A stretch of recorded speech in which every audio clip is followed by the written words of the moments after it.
Hi നമസ്കാരം. നമ്മുടെ പുതിയൊരു വീഡിയോയ്ക്ക് എല്ലാവർക്കും സ്വാഗതം. ഇത് 2018 മോഡൽ ക്ലാസിക്കാണ്. 1,00,000 കിലോമീറ്റർ കഴിഞ്ഞ വണ്ടിയാണ്.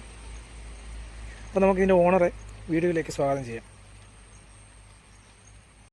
346cc single cylinder 4 stroke OHV എഞ്ചിനാണ് ഈ ക്ലാസിക്കിന് വരുന്നത്. 19.8 bhp ആണ് എഞ്ചിൻ്റെ പവർ. 28 Nm ടോർക്ക് വരുന്നുണ്ട്. ഒപ്പം തന്നെ 6 പ്ലേറ്റ് വെറ്റ് ക്ലച്ചാണ് വരുന്നത്. 5 സ്പീഡ് ട്രാൻസ്മിഷനാണ് അതിനുള്ളത്. 1370 mm വീൽ ബേസും സീറ്റ് ഹൈറ്റ് വരുന്നത് 800 mm ആണ്. ഒപ്പം 195 കിലോയും 13.5 ലിറ്റർ ടാങ്ക് കപ്പാസിറ്റി. ഒന്ന് പരിചയപ്പെടുത്താമോ? ഹായ്, എൻ്റെ പേര് റെക്സ് എന്നാണ്. ഈ വണ്ടി ഞാൻ 350 ക്ലാസിക് മേടിച്ചത് 2018 3-ാം മാസം എറണാകുളത്ത് വെച്ചാണ് ഞാൻ ഈ വണ്ടി ആദ്യമായിട്ട് മേടിക്കുന്നത്.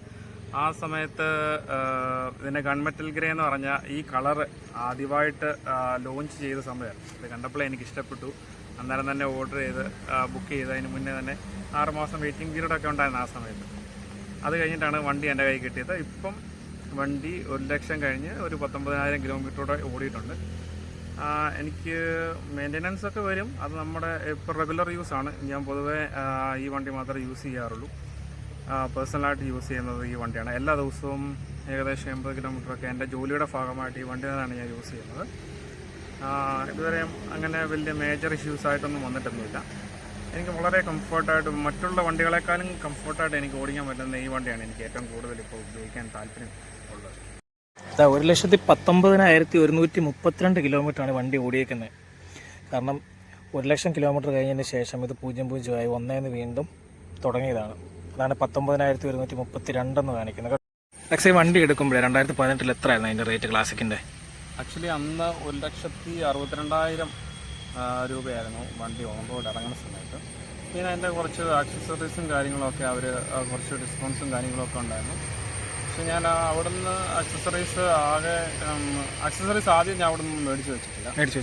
പുറത്തുനിന്നാണ് ഞാൻ ആക്സസറീസും കാര്യമെല്ലാം പ്രിഫർ ചെയ്തത്. അന്നേരം കുറേ കടക്കാരൊക്കെ നമ്മളെ ഷോറൂമിൽ ചെല്ലുമ്പോൾ തന്നെ നമ്മളെ അങ്ങോട്ട് വിളിക്കും, പുതിയ ആക്സസറീസ് വന്നിട്ടുണ്ട്. പിന്നെ കമ്പാരിറ്റീവ്ലി നമ്മുടെ ഒറിജിനൽ ആക്സസറീസിനേക്കാളും വില കുറവാണല്ലോ പുറത്തൊക്കെ. ആദ്യം ഞാനത് പ്രിഫർ ചെയ്തു. പക്ഷേ രണ്ടാമത് കുറച്ച് സെക്യൂരിറ്റി, നമുക്ക് കുറച്ച് സേഫ്റ്റിയും കാര്യങ്ങളെല്ലാം കിട്ടണമെങ്കിൽ നമുക്ക് ഒറിജിനൽ ആക്സസറീസ് മേടിച്ച് വെച്ചാലേ കൊള്ളത്തുള്ളൂ എന്നുള്ളതുകൊണ്ട് ഞാൻ സ്റ്റെയിൻലെസ് സ്റ്റീലിൻ്റെ തന്നെ ഇത് ബുള്ളറ്റിൻ്റെ ഒറിജിനൽ ക്രാഷ് കാർഡാണ് വെച്ചത്. ഇപ്പോൾ ക്രാഷ് കാർഡ് സാധാരണ വരുന്ന ക്ലാസിക്കിന് വരുന്ന ക്രാഷ് കാർഡ് തന്നെയാണ്? അതെ. ഇതിന് അറൗണ്ട് 3,500 ആണെന്ന് തോന്നുന്നു. 3,500 രൂപ അല്ലേ? 3,500 രൂപയാണ് ഇതിൻ്റെ ഷോറൂം പ്രൈസ്. പക്ഷെ അതേസമയം നമുക്ക് ഇതിൻ്റെ ഡ്യൂപ്ലിക്കേറ്റ് സാധനമൊക്കെ ഒരു 1,000 രൂപ 900 രൂപ റേഞ്ചിൽ നമുക്ക് വെളിയിൽ കിട്ടും. പക്ഷേ വണ്ടി എവിടെയെങ്കിലും തട്ടോ മുട്ടോ ചെയ്ത് കഴിഞ്ഞാൽ ആദ്യം അതായിരിക്കും ക്ലെയിമുമായിട്ട് ബന്ധപ്പെട്ട് എന്തെങ്കിലും പ്രശ്നങ്ങൾ ഉണ്ടാവായിരുന്നു? പ്രശ്നങ്ങളൊന്നുമില്ല. പക്ഷെ എന്നാലും അത് പെട്ടെന്ന് നമ്മുടെ കാലിനൊക്കെ ഇഞ്ചുറി പറ്റാൻ ഏറ്റവും കൂടുതൽ കാരണമാകും. പക്ഷെ ഇതൊക്കെ ആണെങ്കിൽ സ്ട്രോങ് ആണ്, ഒറിജിനൽ കുറച്ചുകൂടെ സ്ട്രോങ് ആണ്. മറ്റേ കമ്പാരിറ്റീവ്ലി അതിനേക്കാളും കുറച്ചുകൂടെ സ്ട്രോങ് ആണ്. സർവീസ് എന്ന് പറയുമ്പോൾ 500 കിലോമീറ്ററിലായിരുന്നു ഫസ്റ്റ് സർവീസ്. അതെ.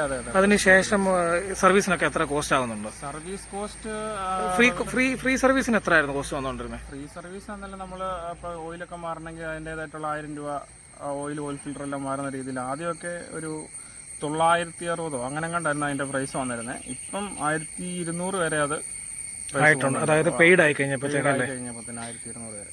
അല്ല, അന്ന് ആദ്യമൊക്കെ ലേബർ ഫ്രീ ആന്നേ ഉള്ളൂ. എന്ത് ഇപ്പോൾ വണ്ടിക്ക് എന്ത് മാറണമെന്നും എന്ത് മാറണേലും നമ്മൾ അതിന് പേ ചെയ്യണം. ലേബർ മാത്രമേ അവർ ഫ്രീ ആയിട്ട്. പിന്നെ നമുക്കെന്ന് വെച്ച് കഴിഞ്ഞാൽ ഈ ചെയിൻ സ്പ്രോക്കറ്റൊക്കെ എത്ര കിലോമീറ്റർ കിട്ടുമായിരുന്നു? ചെയിൻ സ്പ്രോക്കറ്റൊക്കെ ചിലപ്പോൾ 15, 20 അത്രയും പോകാറില്ല. നമ്മുടെ റഫ്യൂസ് ചില സമയം റെഗുലർ എല്ലാ ദിവസവും ഓടിക്കുന്നതുകൊണ്ട് അത്രയും ലോങ് കിട്ടത്തില്ല. പൊതുവെ ഓടി ചൂടായി കഴിയുമ്പോഴത്തേനൊക്കെ കുറച്ച് തേയ്മാനങ്ങളൊക്കെ കൂടുന്നുണ്ട്. അപ്പം ഈ 1,00,000 കിലോമീറ്ററിനിടയ്ക്ക് സാധാരണഗതിയിൽ എത്ര കിലോമീറ്റർ വെച്ചാണ് ഓയിൽ ചേഞ്ച് ചെയ്തുകൊണ്ടിരുന്നത്? ഓയിൽ ചേഞ്ച് ആക്ച്വലി ഞാൻ 4-5 ആകുമ്പോഴേ ഓയിൽ ചേഞ്ച് ചെയ്യത്തുള്ളൂ. ഇടയ്ക്ക് ടോപ്പപ്പ് ചെയ്ത് കൊടുക്കത്തേ ചെയ്യത്തുള്ളൂ. അപ്പോൾ ഇടയ്ക്ക് കുറവ് വരുന്നുണ്ടോ? വരുന്നുണ്ട്. അപ്പോൾ എത്ര കിലോമീറ്റർ? അത് ഇപ്പം 1,000-2,000 കിലോമീറ്റർ ഓടുമ്പോഴത്തേനും കുറവ് കാണിക്കുന്നുണ്ടല്ലേ? ആദ്യമൊക്കെ അത്രയും ഇല്ലായിരുന്നു. ഇപ്പം കുറച്ച് ഓടി പഴക്കം ചെന്നുകൊണ്ട് ഇപ്പം ഓയിൽ ചൂടായി കുറച്ച് കുറവ് കാണിക്കുന്നുണ്ട്. അപ്പോൾ അധികമായിട്ട് പുകയോ വല്ലതും വരുന്നുണ്ടോ? പുകയും കാര്യങ്ങളൊന്നുമില്ല. പക്ഷേ ഇങ്ങനെയാണ് കാര്യങ്ങളൊന്നുമില്ല. ഞാൻ ഇപ്പം വണ്ടി എടുത്തപ്പോൾ തന്നെ അതിൻ്റെ സൈലൻസറൊക്കെ മാറ്റിയായിരുന്നു. എനിക്ക് താല്പര്യം കുറച്ച് സൗണ്ടൊക്കെ വേണമെന്നുള്ളത് കൊണ്ട് ഞാൻ ഷോർട്ട് ബോട്ടിൽ തന്നെ ആദ്യം ഞാൻ മിനി പഞ്ചാബിയുടെ ഒരു ഗ്ലാസ് കൂൾഡ് ഒരു സൈലൻസറാണ് വെച്ചിരുന്നത്. അത് കഴിഞ്ഞിട്ട് അത് ഞാൻ മാറ്റിയിട്ട് ഷോർട്ട് ബോട്ടിൽ വെച്ചു. ഷോർട്ട് ബോട്ടിലാണ് ഇപ്പം പോലെ ഞാൻ ഇപ്പോൾ വരെ ഉപയോഗിച്ചുകൊണ്ടിരിക്കുന്ന ഷോർട്ട് ബോട്ടിൽ. പക്ഷേ ഇതിൻ്റെ ബാക്കിലത്തെ ഡിസ്കിന് ഇച്ചിരി തേയ്മാനം കൂടുതൽ കാണിക്കുന്നുണ്ടല്ലോ. അപ്പോൾ ഈ ബാക്കിലത്തെ ഡിസ്കിന്, അതായത് ബാക്കിലെ ഡിസ്കിന് ഇച്ചിരി തേയ്മാനം കൂടുതൽ കാണിക്കുന്നുണ്ടല്ലോ. അത് എന്തുകൊണ്ടാണ്, എന്ത് പറ്റിയതാ? തേയ്മാനം കൂടുതൽ എന്ന് പറയുമ്പോൾ കുറച്ച് സൗണ്ടൊക്കെ വന്നു കഴിയുമ്പോഴേ മാറത്തുള്ളൂ, ബ്രേക്ക് മാറാറുള്ളൂ. അപ്പം അങ്ങനെ വലിയ കിലോമീറ്റേഴ്സ് ഒന്നും ഞാൻ നോക്കാറില്ല. നമ്മൾ പൊതുവേ എന്തെങ്കിലും ഒരു പോരായ്ക, ബ്രേക്കിങ്ങിന് എന്തെങ്കിലും ഒരു പോരായ്ക വരുമോ അല്ലെങ്കിൽ ഇച്ചിരി എന്തെങ്കിലും ഒരു ഫോൾട്ട് കൊണ്ടൊരു സൗണ്ട് വരുമോ ചെയ്ത് കഴിഞ്ഞാൽ അന്നേരം ചെക്ക് ചെയ്യും. അന്ന് തന്നെ അത് ബ്രേക്ക് മാറാറാണ് നമ്മുടെ പതിവ്. അങ്ങനെ ചെയ്തുകൊണ്ടാണ് ആ ഡിസ്കിന് കുറച്ച് തേയ്മാനം കൂടുന്നത്. അത് അതിന്റെ ആ പിസ്റ്റന്റെ പ്രവർത്തനം കറക്റ്റ് അല്ലേ പോലും ചിലപ്പം ഡിസ്കിന് ഒരു സൈഡ് വൺ സൈഡൊക്കെ തേയ്മാനം അധികം വൈകാതെ അത് മാറേണ്ട വരുമല്ലോ. ഡിസ്കും മാറണം, കാലിപ്പറും അതെല്ലാം അസംബ്ലി എല്ലാം കൂടെ മാറണം.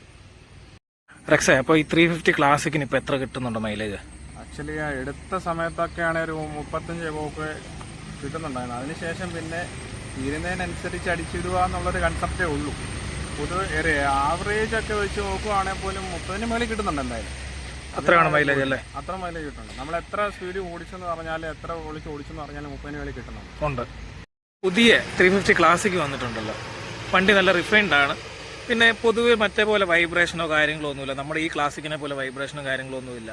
അപ്പോൾ എന്താ പ്ലാൻ ഉണ്ടോ ഒരു അപ്ഗ്രേഡേഷൻ? അതായത് പുതിയൊരു വണ്ടി എടുക്കാൻ താല്പര്യമുണ്ടോ? ക്ലാസിക് കൊടുത്തേച്ച് എടുക്കാൻ പൊതുവെ എനിക്ക് താല്പര്യം ഇല്ല. ഇത് തന്നെ ഓടിച്ച് കംഫർട്ട് ആയതുകൊണ്ട്. പിന്നെ പൊതുവെ എല്ലാവരുടെയും അഭിപ്രായം ഞാൻ കേട്ടു, പുതിയ വണ്ടിയൊക്കെ വന്നേക്കുന്നതുകൊണ്ട് അത് കുറച്ച് വൈബ്രേഷൻ കുറവുണ്ട്. ഓടിച്ചു നോക്കിയായിരുന്നോ? ഓടിച്ചു നോക്കില്ല, ഞാൻ ഓടിച്ചു നോക്കിയായിരുന്നു.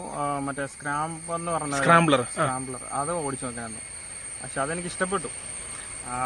പിന്നെ അത് മൈലേജ് എനിക്ക് 25 എങ്ങാണ്ടേ ഉള്ളെന്ന് തോന്നുന്നു. അത് 450cc സ്ക്രാംബ്ലർ വരുന്നത്. 350 ക്ലാസിക്കിന് ഒരു 35 to 40 മൈലേജ് ഉണ്ടെന്നാണ് പൊതുവിലുള്ള റിപ്പോർട്ട് പറയുന്നത്, ആളുകൾ ഉപയോഗിക്കുന്നവർ പറയുന്നത്. പുതിയ വണ്ടിക്കെല്ലാം അത്യാവശ്യം എഞ്ചിനൊക്കെ അവർ മാറ്റി പുതിയ ജെ സീരീസ് എന്ന് പറഞ്ഞ എഞ്ചിനാണ് വരുന്നത്. നല്ല എഞ്ചിനാണ്, നല്ല പെർഫോമൻസ് ആണ്, നല്ല ഡ്യൂറബിലിറ്റി ഒക്കെ ഉള്ള അറിവ് കേട്ടു. പക്ഷേ എനിക്ക് ഒരു അപ്ഗ്രേഡേഷൻ ഇപ്പോൾ പൊതുവേ ഇപ്പോൾ എനിക്ക് അങ്ങോട്ടൊരു താല്പര്യം വരുന്നില്ല. ഇവനെ ഓടിച്ചോടിച്ച് എനിക്ക് ഇത് തന്നെ ഇച്ചിരി കംഫർട്ട് ലൈനിൽ നിൽക്കുവാണ്.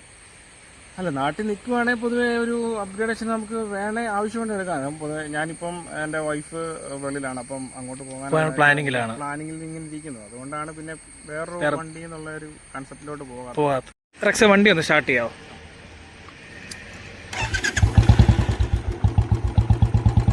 കൈ കൊടുക്കില്ലേ? ചെറിയൊരു ടാപ്പൻ നോയ്സ് കേൾക്കാമല്ലോ, അതുണ്ടല്ലോ. ഓയിൽ ഇച്ചിരി കുറവായതാണ്, അത് ടോപ്പ് ആണ്. ഓയിൽ കുറവാണ്, ടാപ്പൻ സൗണ്ട് വരും. ടാപ്പൻ സൗണ്ട് വരും.